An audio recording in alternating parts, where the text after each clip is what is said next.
seemed to circle back to everything being my fault. But then, on the day of the talent show, my mother had a surprise for me. She had bought me the jacket.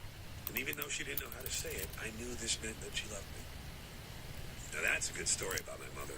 It's not true, but it's a good story, right? I stole it from an episode of Maude I saw when I was a kid when she talks about her father. I remember when I saw it thinking, that's the kind of story I want to tell about my parents when they die. But I don't have any stories like that. All I know about being good I learned from TV. And in TV, flawed characters are constantly showing people they care with these surprising grand gestures. And I think that part of me still believes that's what love is.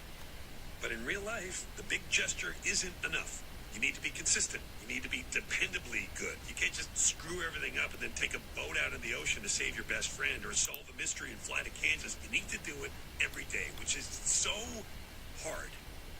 When you're a kid, you convince yourself that maybe the grand gesture could be enough. That even though your parents aren't what you need them to be over and over and over again, at any moment they might surprise you with something wonderful. I kept waiting for that, the proof that even though my mother was a hard woman, deep down, she loved me and cared about me and wanted me to know that I made her life a little bit brighter. Even now, I find myself waiting. Hey, Mom, knock once if you love me and care about me and want me to know that I made your life a little bit brighter. My mother did not go gentle into that good night. She went clawing and fighting and thrashing. Hence the face. If you'd seen her, I swear to God, the only thing you'd be thinking about right now is that I am nailing this impression.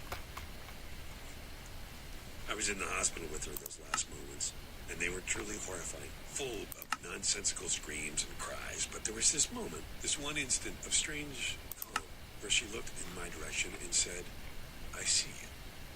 It's the last thing she said to me. I see you.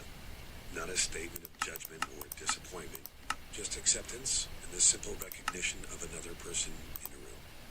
Hello there. You are a person, and I see you.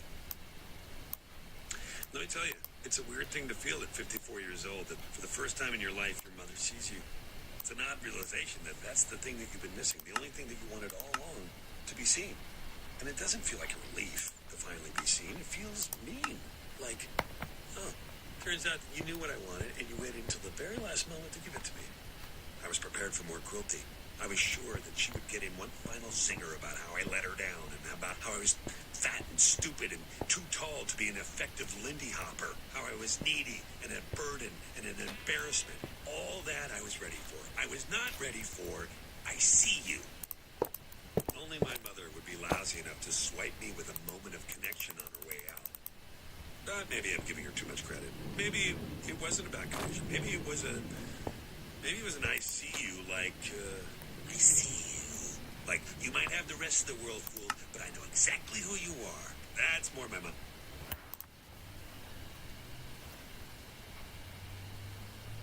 This is insanely laggy.